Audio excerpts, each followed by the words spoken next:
Welcome to Safeword by Fear and Greed. I'm Sean Aylmer. Up front, I need to let you know this is a business podcast. After all, it's made by the Fear and Greed team responsible for Australia's most popular business podcast. And may I say, it's getting even more popular. A record week we've just had.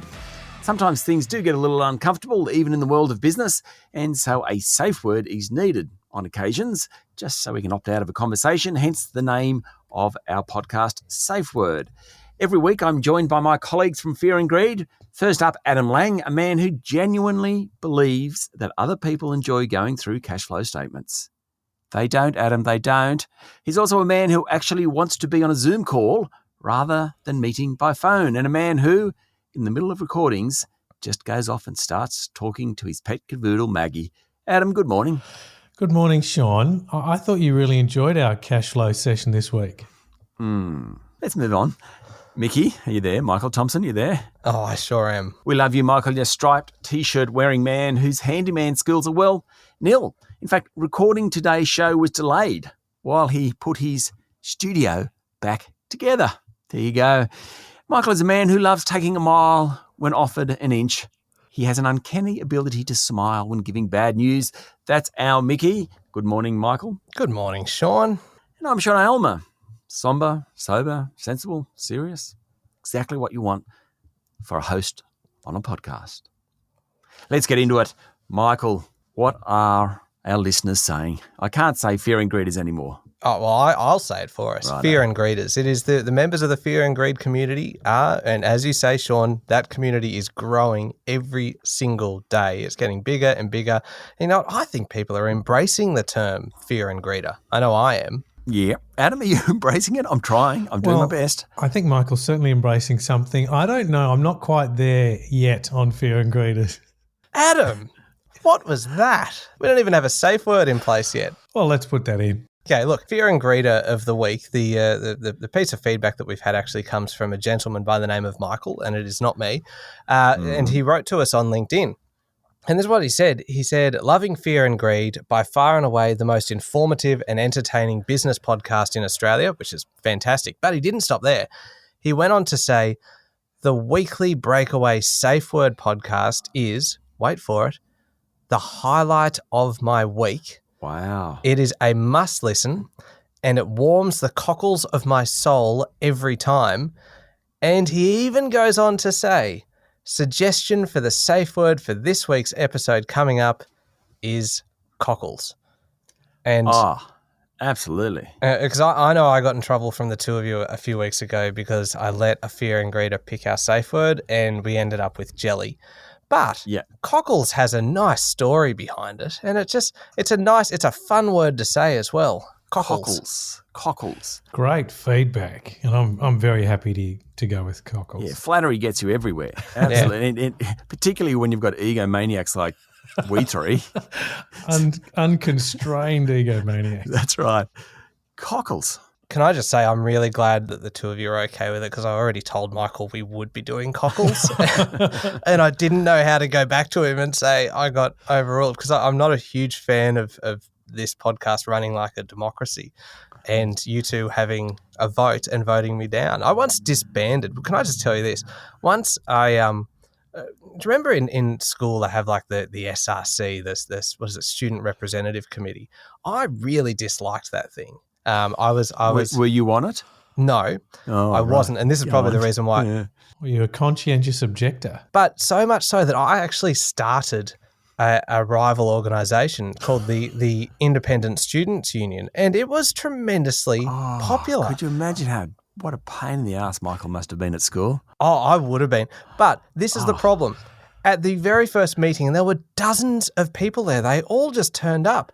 All of a sudden, here I was running this meeting, all of a sudden, the talk turned to developing a constitution and then holding a vote for the leadership. I'm like, wait a second. Of your party. I'm like, I do not like where this is going, so I disbanded it. to avoid losing the position that I thought was rightfully mine as the founder. So, look, I clearly have some problems with democracy. So I think you are probably the most competitive of the three of us. Yeah, I think so. You, in that very nice, smiley way, Michael, really want to get your own way. And often we'll have meetings and Adam will talk for a while. I'll come in with something which is sort of, half-hearted really, not sure what I'm talking about. And you'll just sit there and smile, and right at the end, you'll just get your way. Well, we know about the internal turmoil, don't we, Sean? Remember the pacing around the house that Michael does? Yeah, ending up on the trampoline alone, bouncing while thinking about how he's going to approach in a shave coat.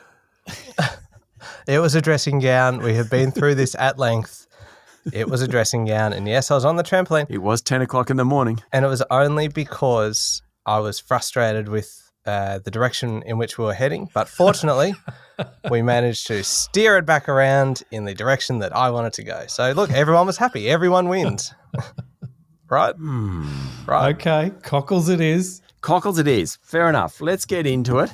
We have a sheet of paper here which we go through the topics we want to talk about for the week. And fair dinkum, these are appalling. Like, I don't reckon we can do any of them. Oh, okay. So editorial prerogative is yours, Sean. And look, why don't you go first? We will try one.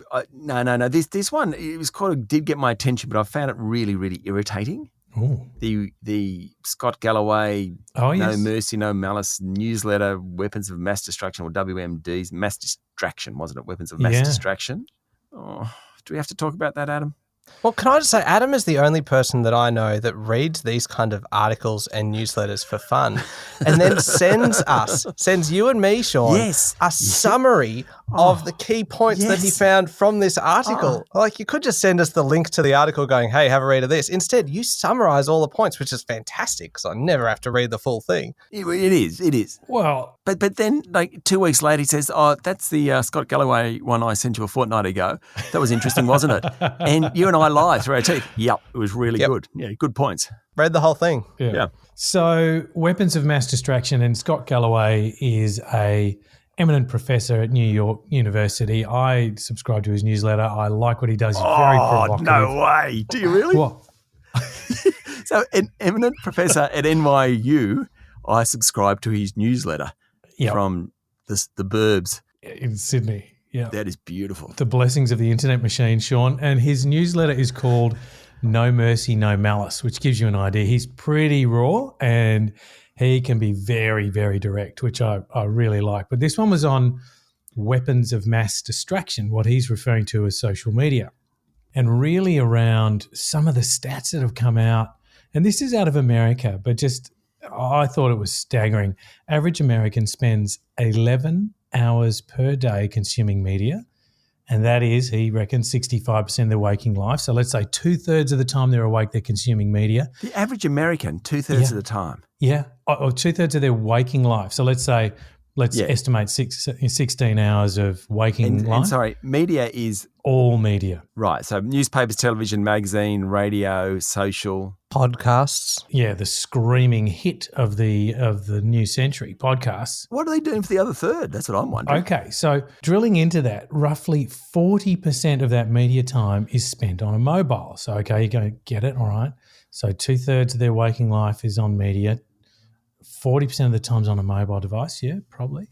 I don't know, so about 6 or 7 hours. Yeah, huge. So Meta, Facebook et al., $500 billion business based on this weapons of mass destruction called Facebook largely, and really in taking us away from our physical life to their apps, and advertising is about 98% of their revenue. So just some incredible numbers.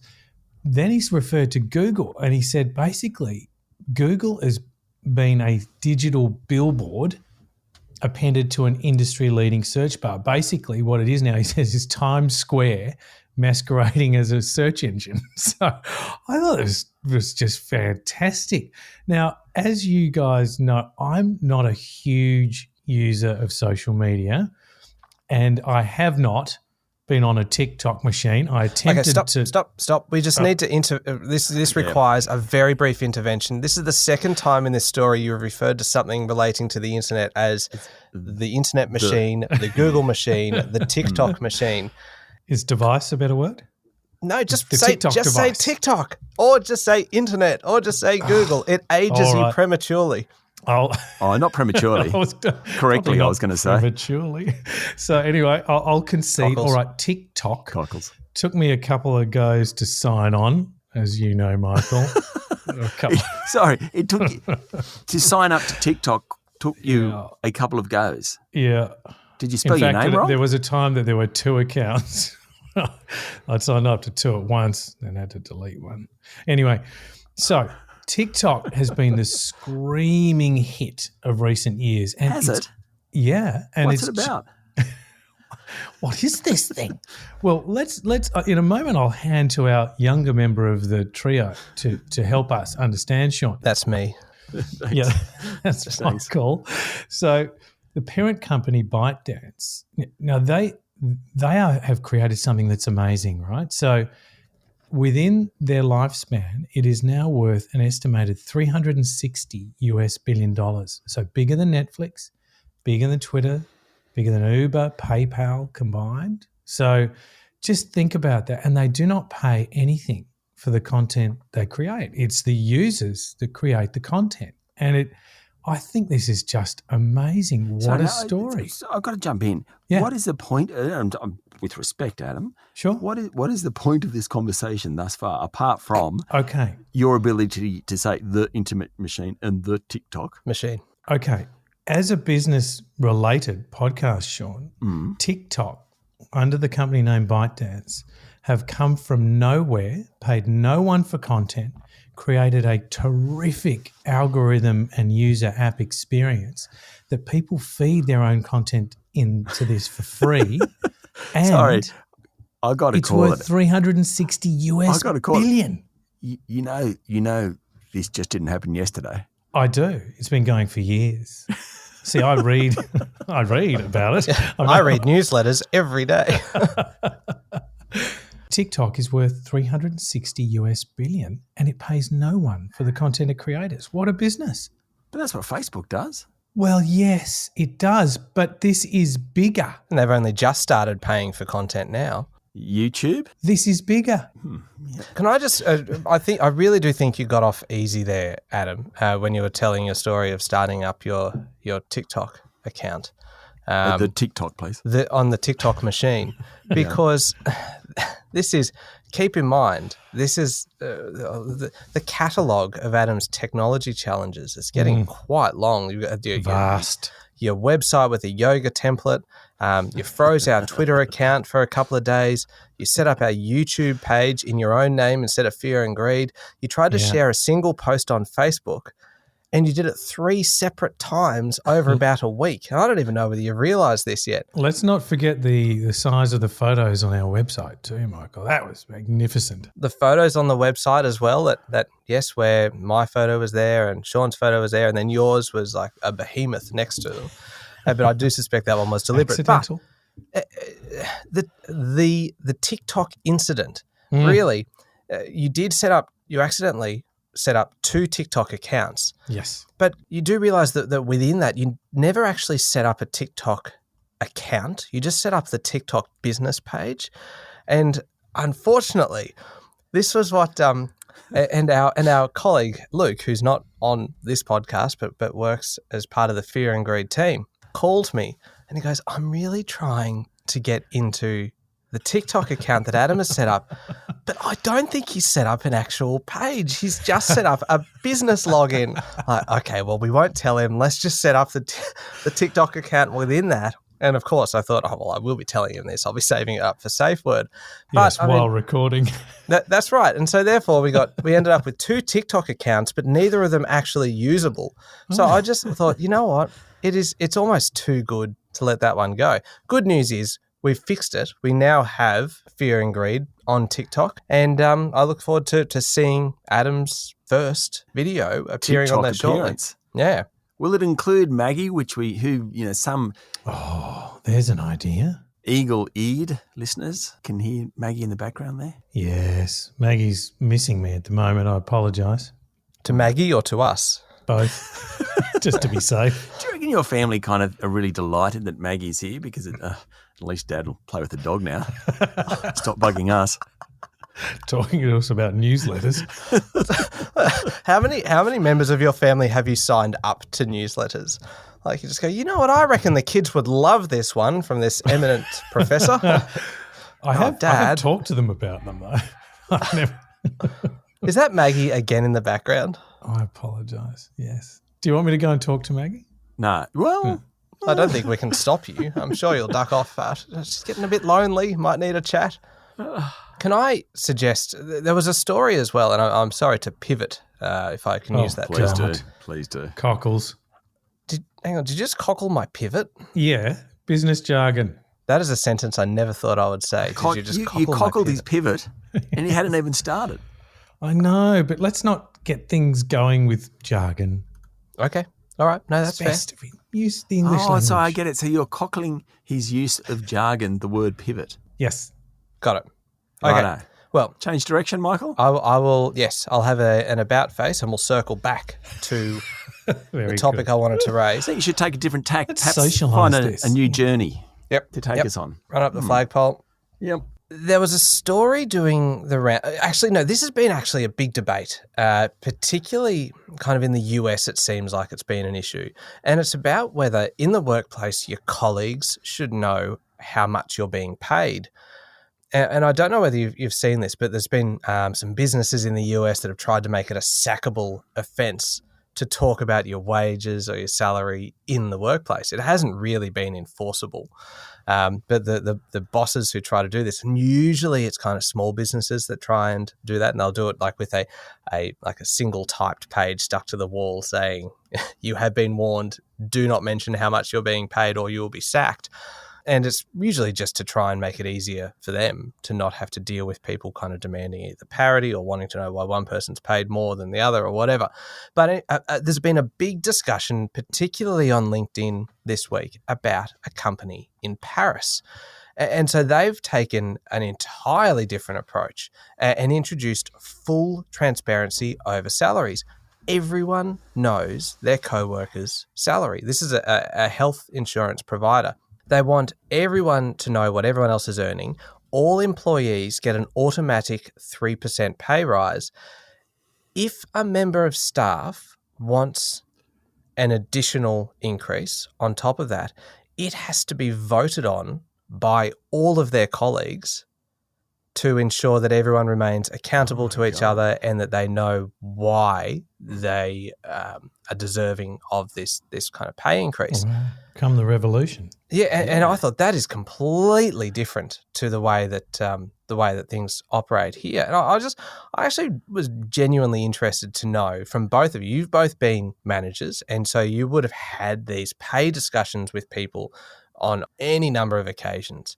And there's always the kind of big mystery of what other people within the business are being paid. Would this kind of thing be useful here? Would you want to know, if you were the employee, would you want to know what your colleagues are earning? And I suppose, Adam, you've been in a slightly different case as well of being the CEO of a listed company. So everybody knew what you were earning because it was disclosed publicly. Was that good for accountability? Did you find that at all uncomfortable? And would you like to see this kind of thing happening here? I just asked you about 20 questions. If you guys can't talk amongst yourselves for 3 minutes while I duck out to the loo, I don't know what's going on. Go. Let's talk about Michael now, Sean. But to the question, always deeply uncomfortable with the information being disclosed, but I signed on knowing that was the case. So it was completely fair. It was a fair exchange that, that's part of the terms of signing on. You have to be comfortable or at least accept that your remuneration is published. And indeed, it gets voted upon via the remuneration report for publicly listed companies. So not only just disclosing, but having it judged. So, I accepted that. I think, truthfully, it's actually pretty healthy to know what pay is applied to jobs.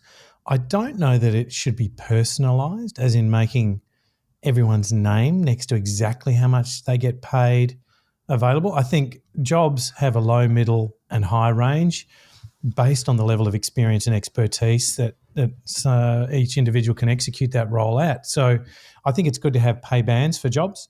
I don't think it should be associated with a person. But also, I'm just curious on this French decision or this company in France, which was based on we're not going to let you as a person decide whether or not the information's available. I suppose you can either be employed into that circumstance or not, but we're going to make it not only available, but people are going to vote on whether you should get more than the X band each year. What a decision to have to make, and how political would that become? Oh, yeah. Yeah, it could become quite nasty, couldn't it? If you're an unpopular member of staff, but you did a good job, then you could actually find yourself not getting a pay rise that you effectively deserve just because people don't like you. I'm not speaking from any kind of personal experience there. But well, you might have had to make tough decisions or make sort of judgments that some don't like. So some people are always going to sort of disagree with. But imagine that when the sort of turn comes around, imagine the lobbying that would go on ahead. It'd be like an election campaign. Ooh, remuneration reviews coming up. I better be good to everyone. Oh, it would be, wouldn't it? I'll bring in cakes. Oh, cakes. You would actually just resort to bribery for your colleagues. I wouldn't, but it wouldn't be fascinating to watch. Like an episode of Big Brother. Sean? Oh, I don't know about this. I mean, I've been in a job where my underlings got paid a lot more than me, and they deserved it because they actually added more value than I did, I reckon. Also, I have found that certainly when I ran newsrooms, everyone thought everyone else was getting more than they're actually getting. So the problem with not having some sort of disclosure is, person A says person B is getting that much money. I know that person B is not getting that much money, but I can't say to person A, no, you're wrong.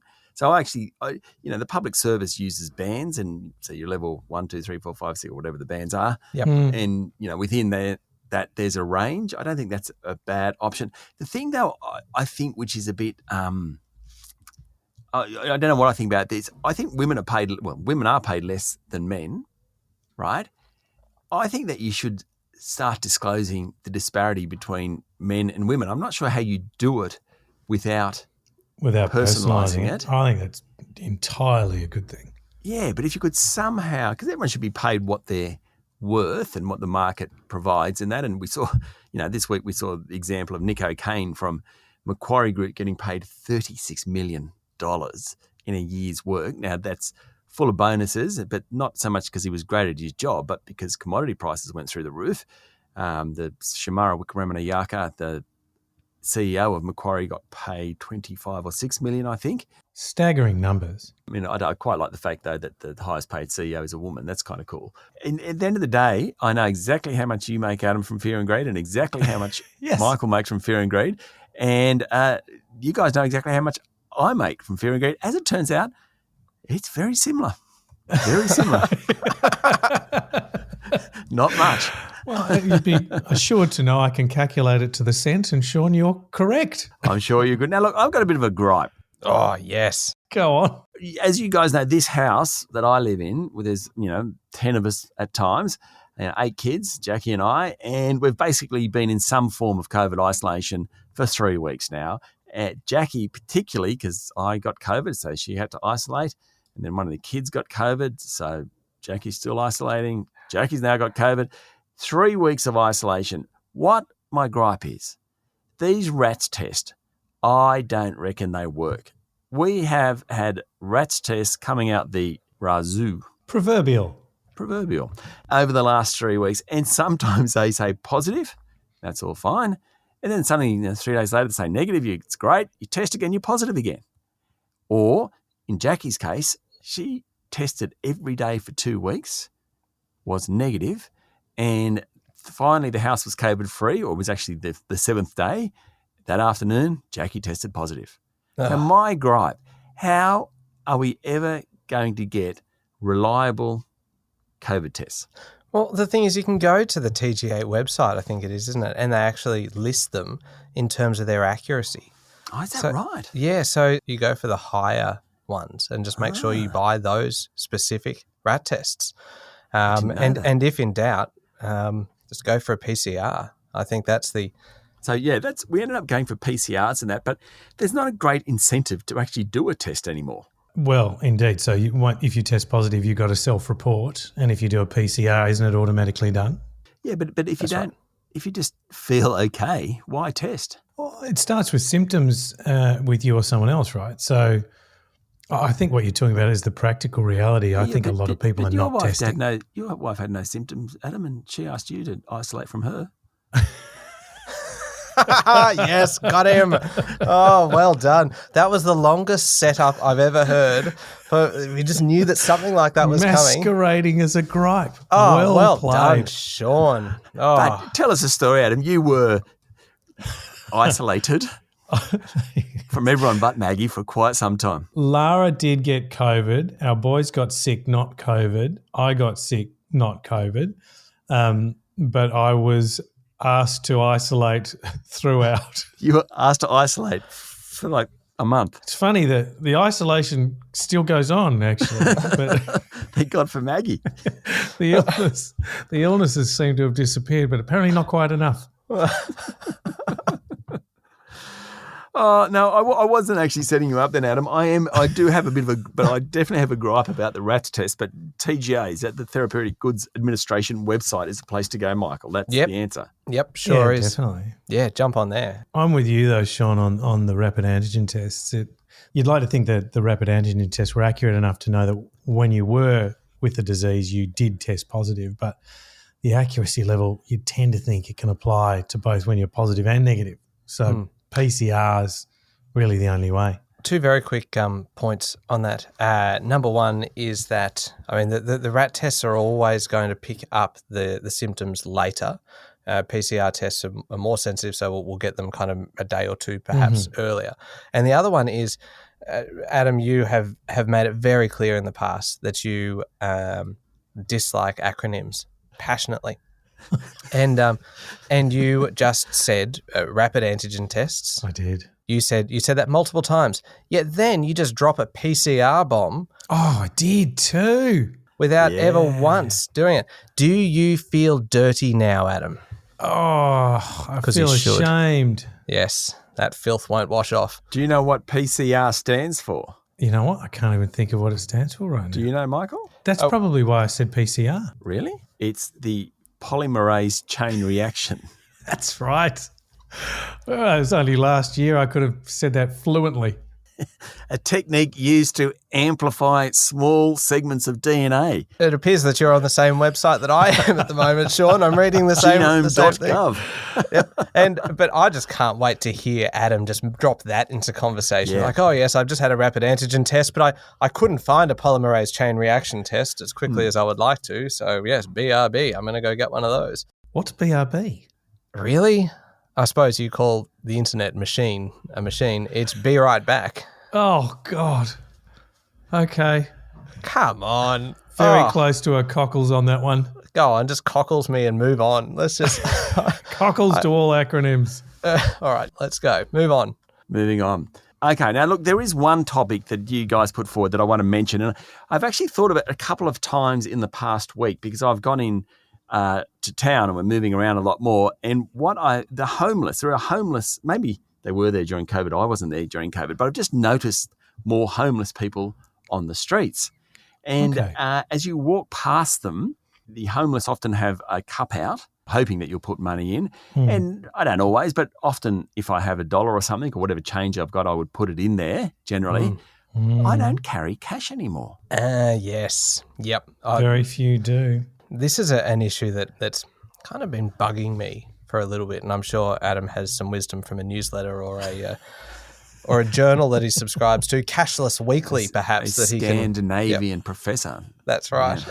At some obscure institution over there. QR code fanatics. Oh, God, you would be a QR code fanatic. A T-shirt with QR code on it. I reckon you would be the kind of person that can tell you exactly what a QR code means just by looking at it without ever needing to scan it. What's QR stand for, Adam? Don't know. Do you know what it is, Michael? Something recognition? No. The QR code is actually short for quick response. It's just it's an easy. Right. Yeah.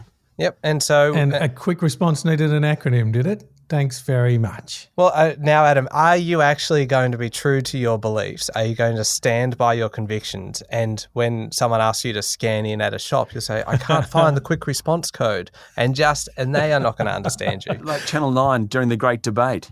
Yes. Scan the quick response code, which was anything but quick. Yep. I was actually watching it on my phone, and because, of course, the family didn't want to watch it with me. And you're in isolation. Can't you just watch whatever you want? Oh, Maggie didn't want to watch it, are you saying? Isolation has passed officially. Maggie just wanted to keep watching 101 Dalmatians or something. Dog-themed. But I couldn't Beethoven. obviously do the QR code, the quick response code, Marmaduke. while watching the debate Big word. from the phone. And nor was I going to go to the website. So I couldn't do anything about it. Can I just say, I suspect this is a problem that is very unique to you, Adam. I don't reckon anyone else would be going, oh, I'm on my phone watching, but I can't also scan it and watch it at the same time. Scan my quick response code. Yeah. Oh, God, Maggie, what do I do? Yeah, There's an opportunity to engage, but I can't get there. Okay, look, back to our cashless society thing. Yes, I reckon. Everything is obviously cashless. I don't remember the last time I put coins into a parking meter or paid with money at a cafe or anything. It is all tap and go.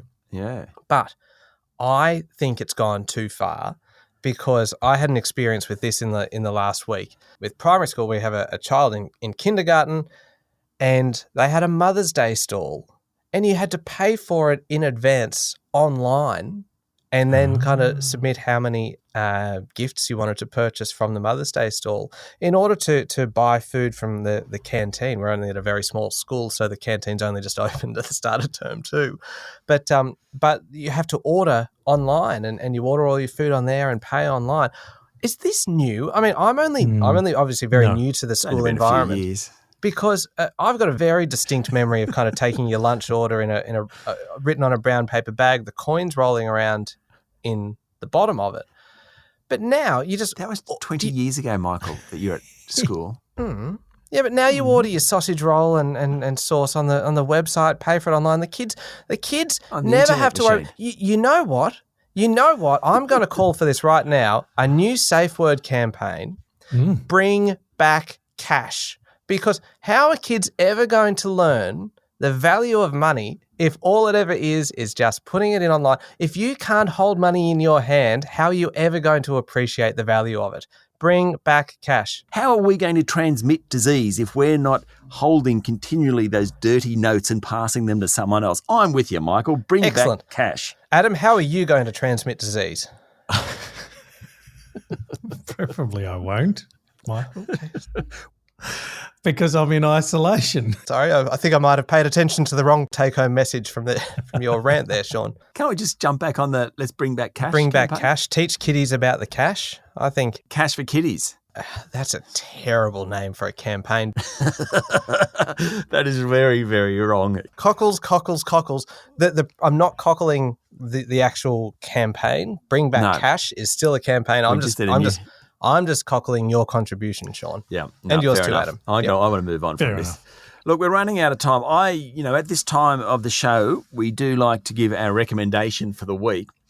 I have just almost finished a book, which I've been trying to read probably for 5 years. Oh, wow. And I've started it maybe 10 times. And about a couple of weeks ago, I thought, I'm just going to make myself read this. It's actually J.K. Rowling, who, of course, is the author of Harry Potter, her first book post Harry Potter, A Casual Vacancy, I think it's called. Ah, yes. Yep. And I hated it for the first 250 pages. Oh, and wow. I made myself read it. Geez, you persevered though. Yeah, because I had tried so many times and I thought this is one of the great storytellers of her generation, possibly the greatest storyteller. And it was, it's kind of set in a small English village and everything is exactly as you'd expect it to be. There were no surprises, as far from Harry Potter as you could possibly get. But then it got to the second half of the book. When people started busting out their wands. They started busting out their wands. We got this bloke with a big beard coming into it. It just, no. And what a storyteller. Like, I got that far and now I can't put it down. Like the last couple of nights, I've just gone to sleep really late because you just can't put it down. That would explain why you've been so grumpy. You're just not getting enough sleep. You need to isolate with Adam. Well, what was his excuse last week, though? Being grumpy. That is a very COVID. COVID was his excuse last week. There is always an excuse for Sean's grumpiness. Silver linings, mate. Silver linings. Silver linings. My suggestion is a casual vacancy. So J.K. Rowling. Have you got something, Michael? Oh, yes. I'm recommending something that I haven't actually watched yet, which is... What a surprise. Well, it's probably new. It's probably come out in the last couple of years, so you've got a couple of years before you'll watch it. Oh, cockles. your attitude, Sean. Remember what was the travel show or something? Travel Guides. You should watch it, guys. It's really good. Well, it's been going for 5 years. I acknowledged that it's been running for some time. I said the latest season is very good. Goodness me. Yeah, so go on. God. If this was the Independent Students Union, I would disband it right now. It's not. What I think is interesting from the Independent Students Union nominal leader who got there without an election is that you always tell us TV shows, like you don't tell us books or stuff like that. No. Well, today is another TV show, yes, and it is the second season of Hacks, which is actually a show that you put me onto originally, Sean. Yeah. And it's on Stan. He's a comedian. Yes. It's awesome. Yep. Second season has just started. I liked it. Has it kicked off yet? Well, I saw an ad on the side of a bus shelter for it yesterday. 13th of May, so it's this weekend. Yeah, great. Well, I shall be lining up for that one. I'm very excited. It's a fantastic show. Adamski? So books just started, and please, I know I'm leading with my chin on this one. So Ryan Holiday's For a surprise. Ego is the Enemy. Yep. Okay, and moving right along. Hang on, are you recommending things for people to read or to steer clear of? Just, you know what, every week you should recommend a new self-help book, a new journal you subscribe to, and your favourite obscure newsletter. And I reckon you've got enough to get us through the next year. Probably. Go on. You know this guy's a public relations guy and a bookstore owner, Ryan Holiday. Ryan Holiday's only 34 years old. Yeah. He was like a superstar at 21. He got mentored in essence, approached to leave college to get into the commercial world, and then ended up working as a talent agent and then into American Apparel in marketing, and has just become very successful from a young age. But the Ego is the Enemy is about that. How you as a person identify with yourself through success, failure and aspiration. Identify with yourself. That's a funny way of putting it. Cockles. Can I thank Michael for providing us with a safe word for this Michael, week? You are the MVP, not you, Michael Thompson. Michael, our fear and greeter. Yep. You are our MVP for the week. Next week, I want to talk about the Netflix show on Abercrombie and Fitch. You two have to go and watch one episode of it. Okay. Really interesting. I used to live in New York, and in the middle of winter in New York, it's freezing. Out the front of the Abercrombie and Fitch store would just be a woman in a bikini and a man in the what do we call budgie smugglers? What's the Speedos? Speedos. Yes. Very brief swimmers. Briefs. In the middle of winter. And I always thought, really? What a ridiculous kind of campaign. Well, the store paid them to do that. Yeah, and it was all about people looking beautiful, and that's how Abercrombie and Fitch got to where it did. And did you shop there? No, I wasn't too intimidated. Wouldn't I didn't look anything like these people.